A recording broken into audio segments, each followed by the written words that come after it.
jakoi Euroopan kahteen eri maailmankuvaan. Rajan tällä puolen on mahdotonta edes kuvitella, että jonkun kansakunnan mieleen tulisi aloittaa sotiminen. Venäjän puolella rajaa asia on toisin. Ero on fundamentaalinen, sillä viime kädessä kyse on ihmisyyden ja elämän kunnioittamisesta.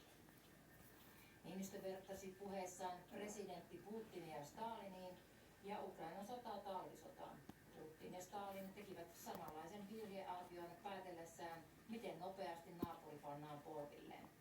Autoritaarisesti hallitun maan johtajat Stalin ja Putin eivät osanneet tunnistaa oleellista tekijää. Sitä, että vapaassa maassa yksilöillä on tahtoa ja vakaumusta. Suomalaiset ovat Niinistön